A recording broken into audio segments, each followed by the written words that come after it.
오늘은 여기 최저 입찰가가 들어 나온 물건에 대해서 소개를 시켜 드리려고 합니다. 여기 보면은 지금 현재는 진행 중에 있는 거고요. 다다음 주 8월 4일 날 이제 경매 입찰을 시작을 합니다. 지금 7차까지 떨어졌고 8차에 진행 중인데 중간에 두 분이나 이거 낙찰을 받았다가 대금 지급을 하지 못하고 포기를 해서 다시 한번 나와 있게 되는 건데요. 보통은 최저가라고 하면 이거는 임차인이 전세가가 많이 들어가 있어서 그렇겠구나 라고 생각을 하는데 이 사람들은 또 왜 들어왔을까요? 거기에 대해서 한번 체크를 해 보겠습니다.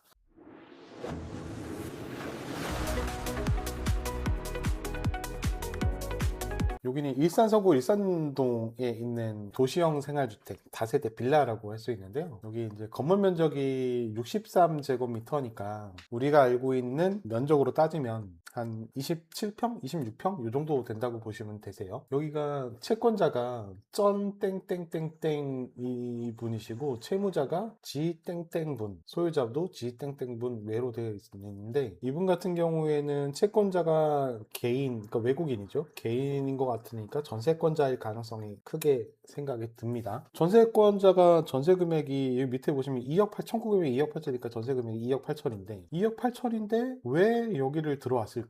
천천히 한번 찾아볼게요. 왜냐면 물건의 현황이라든가 이런 것들도 보시겠지만 처음에 소유권자는 2020년에 소유권을 취득을 했고 임차 관계를 보면 대항력이 있는 임차인이라고 나와 있네요. 대항력이 있는 임차인의 전입일이 22년 1월 19일이고 확정일자 배당 보증금은 안 되어 있고요. 보증금도 얼마인지 모르는 상태입니다. 그렇다고 하더라도 보통 이거는 전세 입장과 가장 임차인인가 이 부분에도 확인을 해봐야 되는데 이 부분에 좀 약하신 분들이 꽤 많이 있는 것 같아요. 생각보다. 전세권 설정 기일날은 22년 6월 7일이고 여기 보시면 여기 전입신고가 이 임차인분이 대학령 임차인이 22년 1월 19일 이게 차이가 좀 있죠. 그럼 이거 전에 있던 사람이 안 나간 건가? 뭐 이렇게 생각을 하실 수도 있는데 일단은 한번 체크를 해보겠습니다. 여기 재매각이 된 거는 지금 뭐 두 차례나 낙찰을 받고 대금을 지급하지 않았기 때문에 재매각에 관해서는 이제 보증금이 20% 두 배로 책정이 되죠. 다들 알고 계시겠지만 여기 전세권자인 요 분은 대항력이 없음으로 표기가 되어 있어요. 대항력이 없다는 거는 전입신고를 안 했기 때문에 라고 볼 수 있는데 외국인은 전입신고를 못해요. 그렇다고 대항력이 없느냐 그렇지는 않습니다.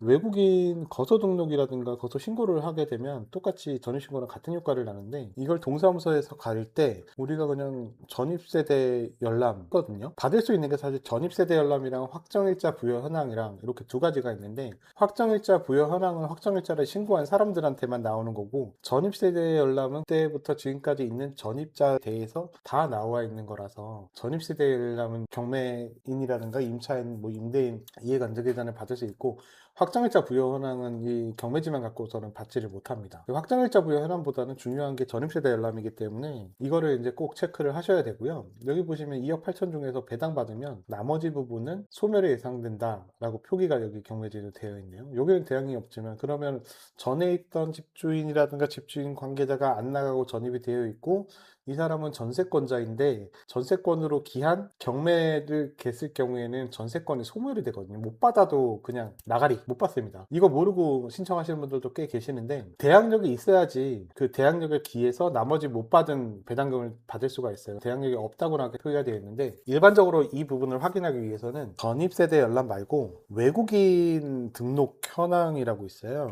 그게 뭐냐면 요건데 외국인 체류 확인서를 동사무소에서 받을 수가 있거든요. 이것도 같이 받아야 돼요. 그리고 예전에는 전입세대 열람을 구주소, 신주소 나눴지만 이제 지금 법이 바뀌어서 이제 신주소만 하거나 구주소만 하더라도 다 같이 나오는데 그럼에도 불구하고 혹시나 누락되는 경우가 있을 수 있으니까 이거 같이 두 개 다 구주소로도 띄고 도로명 주소로도 띄고 두 개를 다 발급받는 게 좋습니다. 이 케이스는 이분이 아니에요. 전입신고 전입일자가 있기 때문에 이렇게 되어 있으면 대항력도 살아있는 건데 경매지에서는 지금 그렇게 표기가 되어 있지 않다는 내용입니다. 제가 봤을 때 외국인 체류학에서 띄었을 때 이분 같은 경우에는 아마 되어 있지 않을까라고 생각이 되고요. 혹시나 여기 보시면 밑에 현황조사서에 제가 화살표를 했는데요. 임차인 별지 점호가 있는데 이 땡땡구는 전세권자의 배우자인 거예요. 그러면 이 전세권자가 전세권을 소멸을 한다고 하더라도 가족 관계, 그 같은 세대를 구성하고 있는 가족 관계는 대항력이 그냥 있습니다. 예를 들어서 이제 한 가족에서 이제 4인 가족과 거주를 하다가 계약자는 아빠였는데 아빠가 지방으로 발령돼서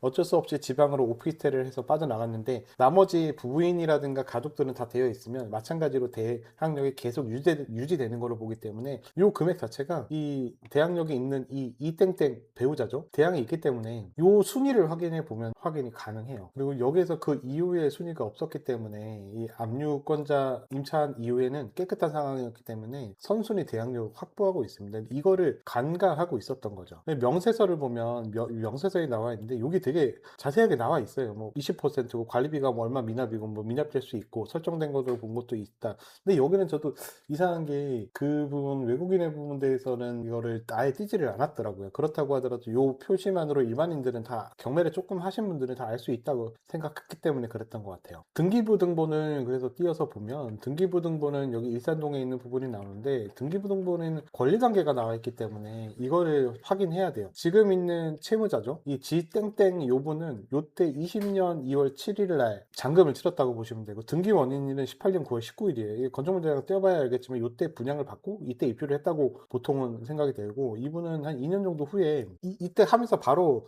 민간임대주택을 했네요. 민간임대주택을 하게 되면 원래는 보증보험도 가입해야 되고 대출요금도 해야 되고 이런 것들이 있는데 이게 경매로 나가는 경우들이 저도 겪어봤지만 떨어져가지고 반환하지 못하기 때문에 들어오는 케이스들도 있어요. 근데 보통 보증보험을 가입을 해야 되거든요, 의무적으로. 시기가 예전에 했던 분들한테는 그게 없을 수 있는데 지금은 다 하게끔 되어 있는데 계약 새로 하게 되면 하게끔 되어 있는데 이분은 새로 하지 않아서일지는 모르겠지만 보증보험을 가입을 하지 않은 것 같습니다. 20년 2월 7일 날 이거를 그 소유권이 이전이 됐고 압류는 24년이니까 이건 다 말소가 되는 거고요. 전세권 설정은 22년 6월 7일 날 했고 아까 전에 보시면 남편분이 22년 1월 달인가 이때 전입을 했기 때문에 대항력은 그때부터 발생됐다고 보시면 됩니다. 요새는 참고용으로 뜨면 이 요약본분들 나오는데요. 이게 임의경매에서 이분이 이걸 넣고 그 이후에 때문에 순위가 뒤에 나와 있다 이렇게 보시면 됩니다. 현황조사서 기본 내용은 꼭 봐셔야 되는 거거든요. 뭐 이런저런 내용이 다 나와요. 여기 현장조사를 이제 조사관이 갔을 때 어머님이 현장조사에 대해서 설명하고 현황조사 안내문을 했으며 이 진술에 의해서 전입을 점유하고 있다 이런 관계들도 다 나와 있는 거기 때문에 이 부분에서 두 번 이렇게 했던 분들은 대항력이 없다는 것만 보고 그 전에 있던 사람이 전입을 빼지 않았다던가 이거 꼼꼼히 읽어보지 않은 거예요. 이거는 누구나 봐도 알 수 있기 때문에 기본적으로 해야 될 게 전입세대 열람 그 다음에 아까 말씀드렸듯이 외국인 체류 증명 요거를 두 가지를 같이 띄시면서 보시면서 이제 구 지번 그리고 도로명 지번 이런 것들을 다 띄셔야지 이런 것들의 권리관계를 제대로 파악할 수가 있습니다. 돈이 얼마 안 들어요. 400원인가 500원인가 이렇게 드니까 이렇게 1000만 원 이렇게 뭐 몇백만 원 이렇게 잃는 것보다 나으니까 그거는 무조건 아끼지 마시고 뛰셔야 된다고 보시면 돼요. 그리고 좀 애매하다 그러면 현장 확인을 하러 가셔야 됩니다. 뭐 그런 것들도 참고하시고요. 오늘은 많이들 이제 틀렸던 부분에 많이들 틀리진 않았는데 이걸 2명씩이나 낙찰을 받았고 포기한 거는 좀 의아하네요. 그래서 저도 한번 공부를 해봤습니다. 외국인이 전세권 설정을 하고 외국인의 대항력에 대해서 중심적으로 알아봤는데요. 또 계속 하나하나씩 제가 강의를 하도록 하겠습니다. 감사합니다.